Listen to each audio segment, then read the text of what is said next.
જેને કારણ કે આ નિયમ એવો છે, આપણે ગમે ત્યાં રહેતા તે સમયમાં તો શ્રીજી મહારાજના વખતમાં તો આટલી સુલભતા નથી. ઘણી બધી મુસીબતો હતી મહારાજના વખતમાં. ભિક્ષાવૃત્તિ કરીને ખાવાનું મળે કે ન મળે, અને તેમાંય ક્યાંય ને ક્યાંય ધોકાવારી થતી હોય, એવા કષ્ટસાધ્ય સમયમાં રહેવું એટલે બાલ્યાવસ્થામાં જે નાના મોટા કામ કર્યા હોય તેને યાદ આવ્યા જ કરે. જે બાલ્યાવસ્થામાં ભલે કાદવ કીચડમાં રમતા હોય, ચોમાસાની ઋતુમાં માટીના ઘર બનાવતા હોય, એ એને સાંભળી આવે કે એક દિવસ કેવા સુખિયા હતા. ભલે આંબલી પીપળી રમતા હોય, પણ એ બધું યાદ આવી જાય. દુઃખ પડે ત્યારે સુખમાં પૂર્વનો સમય યાદ નથી આવતો, પણ દુઃખમાં યાદ આવે છે. અને એ સુખ થાય ક્યારે? ગમે એટલી સમૃદ્ધિ આવે, ગમે એટલું રાચરચેલું હોય, આ જગતમાં ગમે એટલા સુખ સંપત્તિના સાધનો મળે, પણ છતાં એવા સંતોષકારક તમને જે બાલ્યાવસ્થામાં નિષ્કામ ભાવે, નિર્દોષ ભાવે જે સુખ મેળવ્યું હતું, એ સુખ મળે ક્યારે? તો કે જ્યારે ભગવાનનો પૂર્ણ આશ્રય થાય ત્યારે. ભગવાન સિવાય કોઈ સુખ આપી શકતું નથી. કાં તો ભગવાન કે કાં તો ભગવાનના સંત જ તે સુખ આપી શકે છે, તે સિવાય સુખ આપી શકતું નથી. એટલે શ્રીજી મહારાજે પોતે પોતાના બાલ્યાવસ્થાનું મિસલઈ ખાંપો બતાવીને કહ્યું કે બોલો, અમે જ્યારે આ જોઈએ છીએ ત્યારે અમને આ તળાવડી અને આ ઝાડ ક્યારે વિસરાતું નથી. ઇદમ સાંભળી આવે છે. મેં કીધું ને, માતૃવત ઉપદેશ મહારાજે કર્યો. પિતૃવત ઉપદેશ કેવો હોય? એ મહારાજે એમ કહી દે કે આમ જ કરવું પડશે તમારે, એ પિતૃવત ઉપદેશ ફરજિયાત છે, એમાં ફેરફાર ના ચાલે. માતૃવત ઉપદેશ, પિતૃવત ઉપદેશ અને મિત્રવત ઉપદેશ પણ થાય, અને ગુરુનો ઉપદેશ હોય. ગુરુનો ઉપદેશ એવો હોય કે શિષ્યનું હિત કરવું તેમાં જ, અને એવા સારા ગુરુઓ હોય તો શિષ્યોને હર હંમેશને માટે સાચવી રાખતા હોય, એને દુઃખ લગાડવા દેતા નથી. તો આ 4 પ્રકારના ઉપદેશ છે: માતૃવત, પિતૃવત ને પત્નીવત પણ ઉપદેશ હોય છે. પત્ની છે, માનો કે એ માણસ એની મમ્મી પાસે સીધું કામ ના કરતો હોય, એની ઘરમાં મમ્મી હોય, એકાદશી આવી હોય, અને એકાદશીને દિવસે જો ફરાળ કોઈ બનાવ્યું હોય તો તરત એમ કે લે ભાઈ આજે આ કેમ? તો કે આજે એકાદશી છે. તો એકાદશી મારે નથી ભાવતી, તમારે જે કરવું એ કરો ને, મને શું કરો આમાં નાખો છો એકાદશી? તો એ થાળી ઠેલી મૂકે. પણ એ જેના પત્નીએ થાળી બનાવી હોય જે સમય જતાં, તો કે લ્યો આજે એકાદશી છે, જમો. ઓહો, કેવું સરસ ભોજન છે. એ પત્નીનો પ્યાર બીજી રીતનો છે. એટલે આવા અનેક પ્રકારના પ્રેમ માણસને હોય છે, અને ઉપદેશ હોય છે. એ મંદિરે જતો હોય કે આપણે ઘણા કિસ્સા જોઈએ છીએ કે એ ભડભાદર મંદિરે જતો હોય કે ન જતો હોય, પણ જ્યારે લગ્ન થાય અને એના પત્ની ઘરે આવીને પછી એમ કે રમેશ, તો કે હા આપણે મંદિરે જશું? તો કે હા. એથી પહેલો તૈયાર થઈ જાય, એથી તો ગાડીએ તૈયાર કરે, ગાડી સાફે કરી નાખે શ્રીમતી માટે. કેમ? તો સ્ત્રીનો સંબંધ થયો. અરે આ એવી સ્ત્રીનો સંબંધ થાય તો પછી મા બાપને પણ ભૂલી જાય છે. એનો ઉપદેશ એવો હોય છે. એટલા માટે ભલભલાનું એવું થતું હોય છે. એટલે માટે શ્રીજી મહારાજે કીધું કે જેને ના સાંભળતા હોય પોતાના સગા સંબંધી, તેને તે વાત કહો, અને જે કોઈ લાજે કરીને ના કહે તે તેના સમ છે. અને મહારાજ કે આમાં સુખ તો નથી જ. સુકાનંદ સ્વામીનું દ્રષ્ટાંત મેં કાલે અધૂરું મૂક્યું હતું. હવે આવા મોટા સમર્થ સંત જેને ભગવાન અને આખા લોજમાં લાવ્યા, તો એવા મોટા સંત, શું નામ મેં કીધું તું? સુખાનંદ સ્વામી હોય. આટલા મોટા સંત શ્રીજી મહારાજની આજ્ઞા લોપાણી. દુઃખ અને દુઃખ જ છે. મહારાજે કહ્યું કે સ્વામી એમાં કંઈ લાભ નથી. હા મહારાજ, હું જાણું છું, પણ હવે એમ થાય કે આવા પ્રગટ પુરુષોત્તમ મળ્યા ને પછી આવો સત્સંગ વગર રહી જશે, માટે જતો આવું. મહારાજ કે તમારી ઈચ્છા. હવે વયોવૃદ્ધ સંત હતા, એને કહેવું હોય શું? એટલે એકલા જ રવાના થઈ ગયા. ચાલતા ચાલતા ચાલતા ચાલતા હવે જવું છે ક્યાં? ઉજ્જૈન. એના સભા ક્યાં છે? ઉજ્જૈનમાં છે. તો રસ્તો કયો લીધો?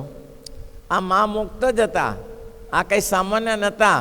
રસ્તો ગોકુળ મથુરા વૃંદાવનનો લીધો. હવે આમ ને આમ ક્યાં મેળ બેસે? એમપી આમ ને આ ઉજ્જૈન એમપીમાં આવ્યું અને આ ગોકુળ મથુરા યુપીમાં આવ્યું.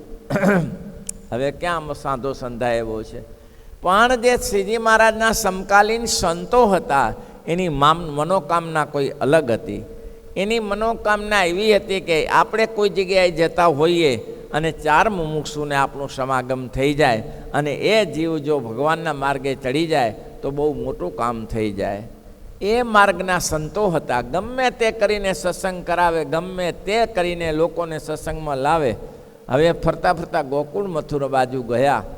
ત્યાં સત્સંગ કરાવતા કરાવતા 2 જુવાનો કોઈ એને સમાગમ કરવા આવતા હશે.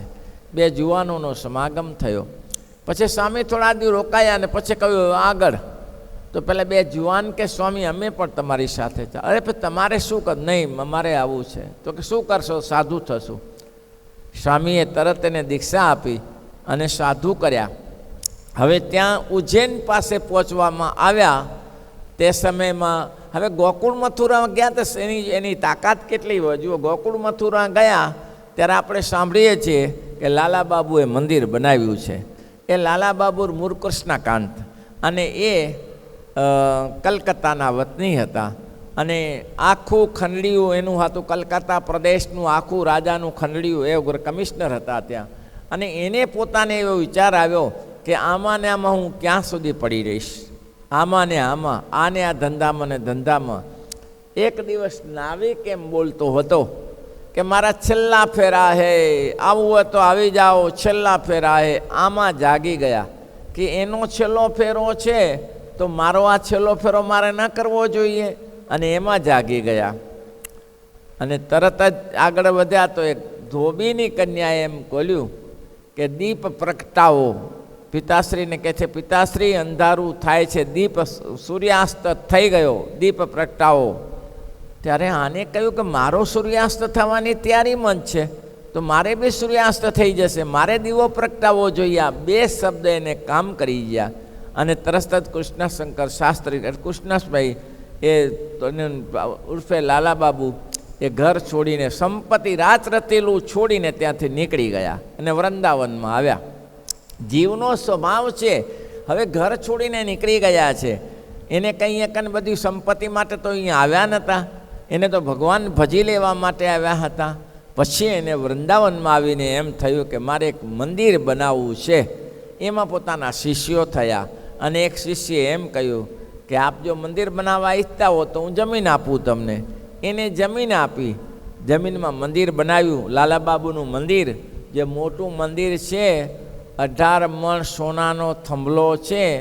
એ મંદિરથી સહેજ જ આગળ અમે જ્યારે જઈએ ત્યારે લાલા બાબુના મંદિરે જઈએ છીએ, કારણ કે આપણો ઇતિહાસ એમાં લખાયેલો છે.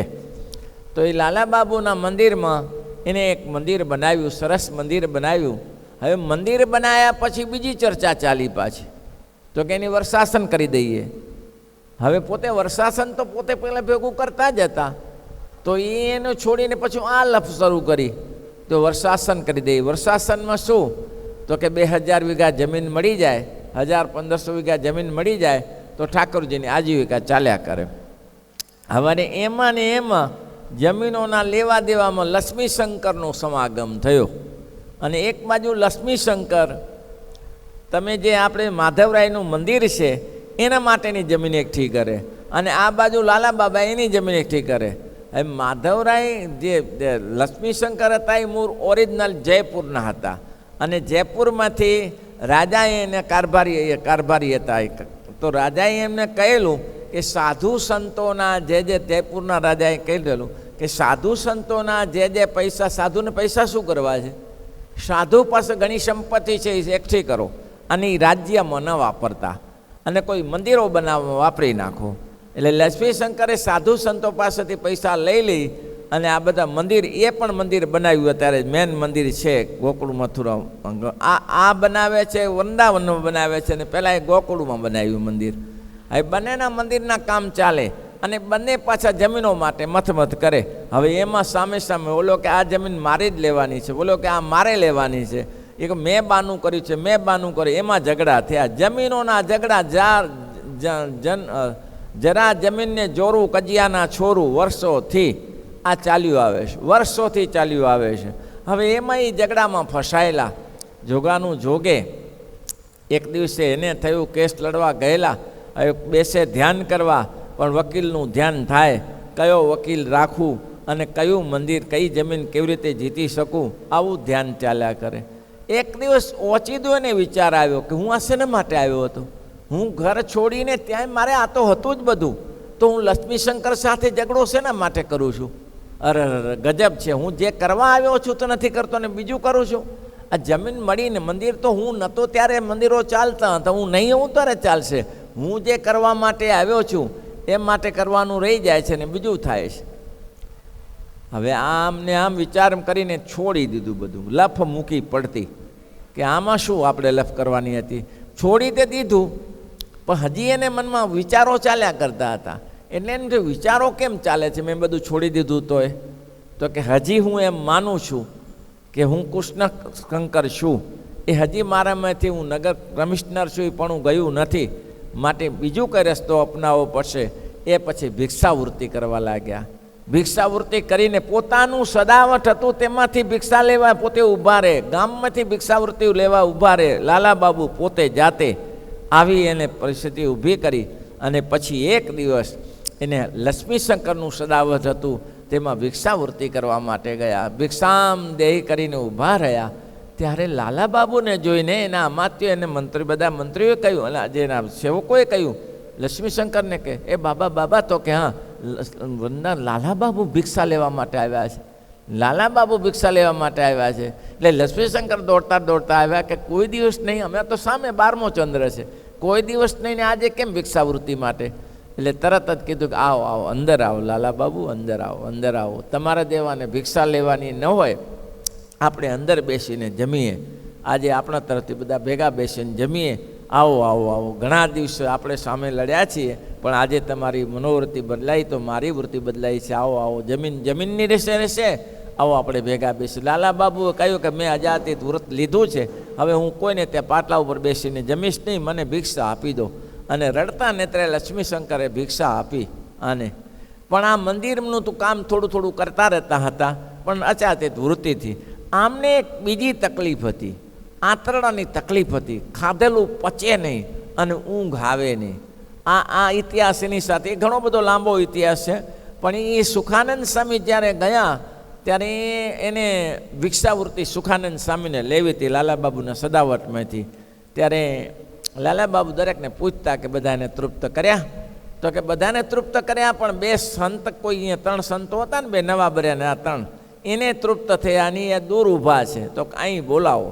એને બોલાવ્યા. એને કીધું તમે સ્વામીજી કેમ ભિક્ષાવૃત્તિ ન લીધી? તો કે અમે આ બહેનો અડી જાય ને એટલે અમે બહેનો અડતા નથી, એટલે ભિક્ષાવૃત્તિ નથી લેતા, કાચું સીધું મળતું. કેમ કળિયુગમાં બી આવા સાધુ હોય છે? તો કે હોય છે ને. ધનની સ્ત્રી, તમારો ધની સ્ત્રીનો ત્યાગ, તો કે આ ધન ને સ્ત્રીમાં અમે ફસાતા નથી. લાલાબાબુ કે આવા કળિયુગમાં સાધુ ક્યાંથી મળે? સાધુ કળિયુગમાં આવા આવો આવો આવો આવો આવો ભિક્ષાવૃત્તિ અહીં લઈ લો, તમે કોઈ ચિંતા નહીં, તમે અહીંયા તમારા આમાં મોદીખાનામાંથી જે જોતે લઈ જવાનું, પણ અહીંયા રહો તમે. તમારા જેવા ધનસ્ત્રીના સાધુ ક્યાં મળે છે? પછી તો લાલાબાબુ દરરોજ કથા સાંભળવા આવે.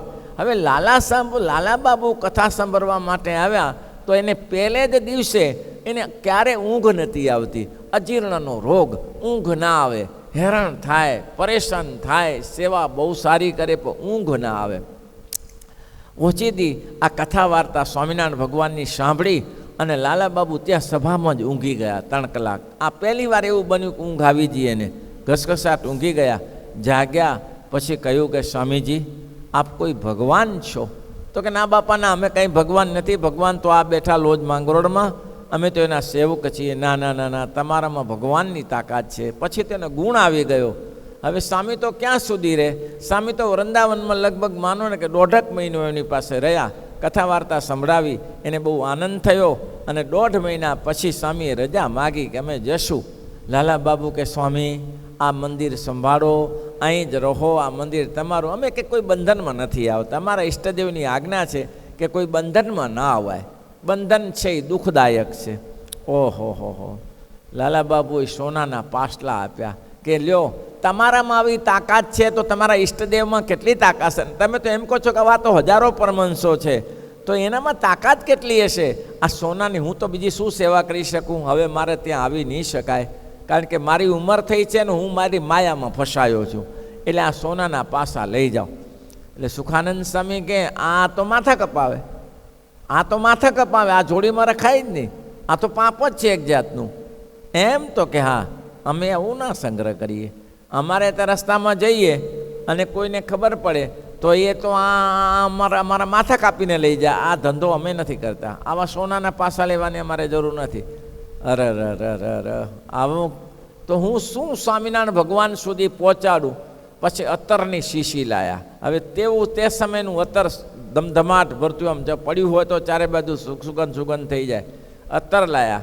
પછી સુખાનંદ સ્વામી કે આ ઉપાધિ જ છે, આ સુગંધ કોઈને, આ તો ગંધ, આ કોઈ છાનું રહેશે. ખાંસી ખુશીની સુગંધ કોઈ છાની ના રહે. ખાંસી થઈ હોય તોય છાની ન રહે, ખુશી થઈ હોય તોય છાની ન રહે, અત્યારે છાનું ન રહે. એટલે પછી કે આ હારું ભારે પડી જશે. આ કોઈને સુગંધ આવશે એટલે અમારો તો પ્લાન્ટ જશે ને, ત્યારે બીજું બધું ઘણું લઈને આવ્યા હશે. પેલું વિચારશે નહીં, પેલું કાપી જ નાખશે માથું.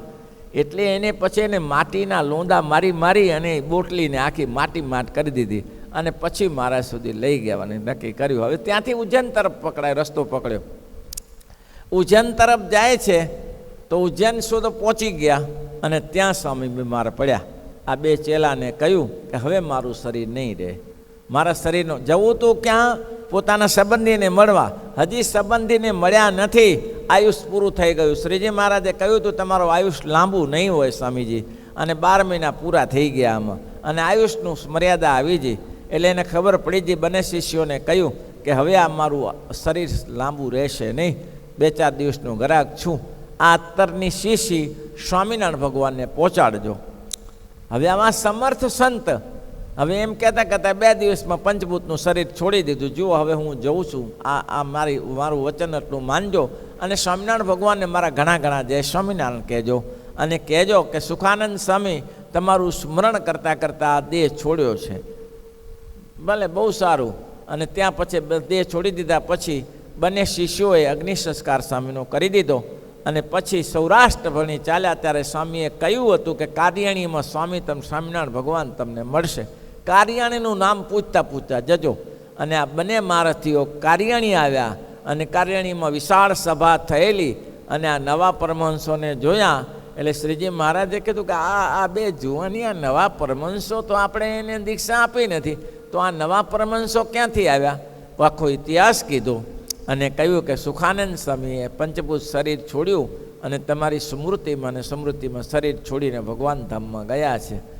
મહારાજ બહુ નારાજ થઈ ગયા. મહારાજ કે આવા મોટા સંત મોક્ષ ગતિ તો થાય, કારણ કે ભગવાન સિવાય કોઈ બીજી આસ્થા નથી. પણ નજીકમાં રહ્યા હોત તો એનો આનંદ કોઈ અલગ રહ્યો હોત. અમને છોડીને ના ગયા હોત ને તો એનો કોઈ આનંદ અલગ રહ્યો હોત. પણ આજે ગયા અને એકલા દેહ છોડ્યો એનું દુઃખ છે, કારણ કે અમને લાવનારા જ ઈશ્વર સુખાનંદ સ્વામી અમને આ સત્સંગમાં લાયા છે.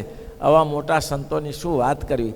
પછી શ્રીજી મહારાજે આજે અત્તરની શીશી હતી, મહારાજે બે ચેલાને કહ્યું કે લાવો અત્તર લાવો. પછી દીક્ષા આપી એને અત્તર લાવો. અત્તર લીધું અને મહારાજે માટી ખેવી અને અત્તરમાંથી આંગળી બોળી અને એક પછી એક સંતોને બોલાવીને નાસિકાએ મહારાજે અત્તર ચર્ચ્યું કે એક સંત તરફથી ભેટ મળી છે તો આ નાસિકાએ અત્તર ચર્ચ્યું. અને સ્વામિનારાયણ ભગવાનની જે બોલ્યા છે એ ભક્ત ચિંતામણી એમને નોંધ કરી છે. બીજા ભેખ થશે ધૂળા દાણી, બીજા ભેખ થશે રહેશે તમારા મુખનું પાણી, રહેશે તમારા મુખ. સ્વામિનારાયણ ભગવાનના સંતો જ્યારે ફરતા ત્યારે ઝુંડ ફરતા હતા. અત્યારે મઠાધીશો છે પણ બહુ સજ્જન પરિસ્થિતિમાં છે. તેને પહેલાં ઉદ્ધત એવું ઉદ્ધતાઈ જેવું કામ ઓછું છે. અત્યારે લોકો મળી શકે એટલો મોટો સમુદાય છે, આટલો વૈરાગીનો સમુદાય છે, લાખોમાં વૈરાગીનો સમુદાય આજે પણ છે.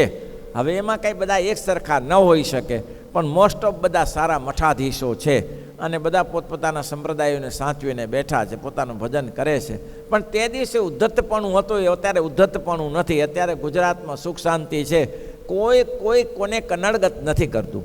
આજે આ ગુજરાતમાં મોટામાં મોટી શાંતિ છે કે કોઈને કનડગત નથી કરતું, કોઈને હેરાન કરતું નથી કે એક સંપ્રદાયના બીજા સંપ્રદાય સાથે ચડાઈ કરી કે ધોકા ચીપ્યા લઈને ઉપડી પડ્યા. એ સમય ચાલ્યો ગયો છે. શ્રીજી મહારાજ કે થશે તમારા મુખનું પાણી. અને આજે સંપ્રદાયમાં આપણે જોઈએ તો અસંખ્ય સંતો છે સંપ્રદાયમાં, દરેક અલગ અલગ સંપ્રદાયમાં. સચ્ચિદાનંદ સ્વામી કહે છે દંતાલીવાળા કે 2000 સંપ્રદાયો ભારતમાં છે, નાના મોટા 2000 સંપ્રદાયો છે, પણ એમાં સ્વામિનારાયણ સંપ્રદાય વિશિષ્ટ વર્તે છે. એ પોતે જાતે કહે છે. કેમ વિશિષ્ટ વર્તે? સ્વામિનારાયણનો સાધુ કોઈ દિવસ બેસી રહેતો નથી, ગમે તે સમાજ સેવાનું કામ કર્યા કરે છે. કેમ?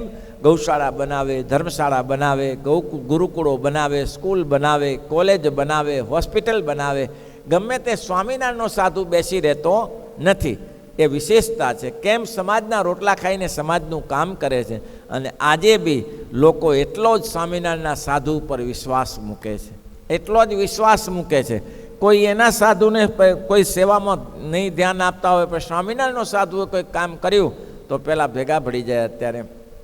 અત્યારે જ હમણાં ગયા હતા ત્યાં એમપીમાં, તો એક બહુ સારા જોગેશ્વર કરીને સંત છે, બહુ સારા સંત છે, બહુ ગુણિયલ સંત છે. એને બેઠા હતા, એને બધી હિસ્ટ્રી કરી કે સ્વામીજી હું તો અહીંયા ત્યાગાશ્રમમાં આવ્યો, તેને મને લગભગ 30 વર્ષ જેવું થયું. મારા ગુરુ કાશીથી ભણીને આવ્યા હતા અને વાલીપુરની સ્થાપના કરી છે, મઠની સ્થાપના કરી છે. પણ મારા ગુરુજી કોઈ અજાતિ કામ કરવાનું કહ્યું છે, અહીંયા રહીએ છીએ અમે. પણ એને કીધું કે સ્વામિનારાયણ સંપ્રદાય એવો છે કે અમે રોટલા સ્વામિનારાયણના ખાઈને મોટા થયા છીએ. હું વડતાલમાં રહેતો હતો, મારા પિતાશ્રી વડતાલમાં રહેતા હતા અને ઠાકોરજીના મંદિરની સેવા કરતા હતા, લક્ષ્મીનારાયણ દેવની સેવા કરતા હતા, અને એમાંથી અમે મોટા થયા છીએ. એટલે સ્વામિનારાયણ સંપ્રદાયનો રગરગમાં ગુણ ભર્યો છે અમારા હૃદયમાં. અહીંયા આવ્યા ને પછી તો આ મહાદેવજીની અમારે અહીંયા પ્રતિષ્ઠા છે, ઉપાસના કરીએ છીએ. પણ એટલે આ સ્વામિનારાયણ સંપ્રદાય દરેકને પોષે, ગમે તેવું હોય તો એને પોષે. એટલે આ સુખાનંદ સ્વામીનો ઇતિહાસ કયો કે એટલે ગમે તેવા મોટા હતા પણ એમાં મજા ન રહી. કેમ? તો કે મહારાજની જોડે રહ્યા હાથ ને જે શ્રીજી મહારાજે ધામધૂમથી ને પોતાના અક્ષરધામમાં મૂક્યા હાથ, એવો આનંદ ન રહ્યો. જેમ કે ભાઈ આત્માનંદ સ્વામી હતા, એને મહારાજે કેવા ભાવથી ને પ્રેમથી સભા કરીને કહ્યું આવા સંતો નહીં મળી શકે. તેમ સુખાનંદ સ્વામી જેવો સંત ન મળી શકે, જેના વચનમાં તાકાત હતી, જેના કાર્યમાં તાકાત હતી, જેની એક જ શક્તિ હતી કોઈ પણ રીતે સ્વામિનારાયણ ભગવાન સુધી પહોંચાડું.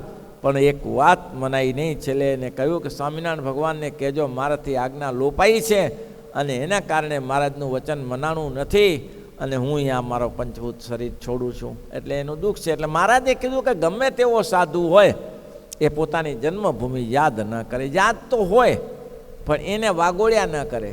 જન્મભૂમિ કોને ભૂલાય છે? પણ વાગોળ્યા ન કરે. યાદ એટલે સ્મૃતિ ભૂલી જવાય. તમે જન્મ્યા હો, ત્યાં રહ્યા હોય, સ્મૃતિ ભૂલાતી નથી, પણ એને વાગોળવાની જરૂર નથી. તમને ખબર હોવી જોઈએ કે આમાંથી કાંઈ નહીં નીકળે.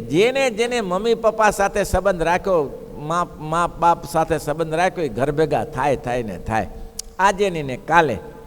એ સંબંધ છે જ નહીં. અરે મહારાજ આગળ એટલે સુધી કહે છે એનો સંબંધ માનો તો 84 લાખમાં જે સંબંધીઓ માન્યા એનો સંબંધ જેવો માનો છે એવો આનો સંબંધ માનો, પણ એમાં ફેર ના રાખતા કે આનાથી વિશિષ્ટ નહીં. તમારા દવાખાનું છે, દવાખાનામાં આવતા હોવ ને યાર, દવાખાને દવા કરીને પાછા જાય. એમાં તમારે શું લેવા દેવા? એની સાથે બેસો ને આમ છે ને તેમ છે ને, ઘરે કેમ છે ને, પત્ની કેમ છે, છોકરા કેમ છે, એ તો દુનિયાભરના છોકરા છોકરીઓ છે જ.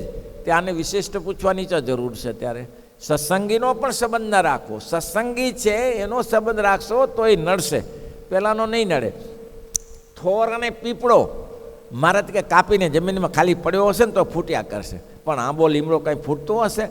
મહારાજ કે પોતાના સગા સંબંધીનો સંબંધ છે એ તો થોર અને પીપળા જેવો છે, અંદર પડે પાલવ્ય કરશે. પણ મહારાજ કે જે બીજાનો સંબંધ છે તો આંબા ને લીમડા જેવો છે. એક ફરા કટ કરી નાખ્યો, કેટલા એને આપણે સંબંધ જોડ્યા ને કટ કરતા આવ્યા, એ કોઈ સંબંધ રહ્યો નથી. પણ તો એટલા માટે મહારાજે આ વચનામૃત બહુ જ ત્યાગીઓ માટે ઉપયોગી છે. ત્યાગીઓને જેને ત્યાગ આશ્રમમાં ટકી રહેવું હોય તેને પોતાના મા બાપની સાથે બહુ મહેનત રાખવીને આવે તોય બીજા સંભાળી લે. મહારાજ કે પોતાનો કોઈ સગો ભાઈ અહીંયા આવ્યો ને દવાખાનામાં આવ્યો તો બીજા સંભાળશે, તારે શું લેવા દેવા છે? બધાની સેવા થાય છે એમ સેવા થશે, એ મહત્વનું છે. શ્રીપતિમ શ્રીધરમ સર્વ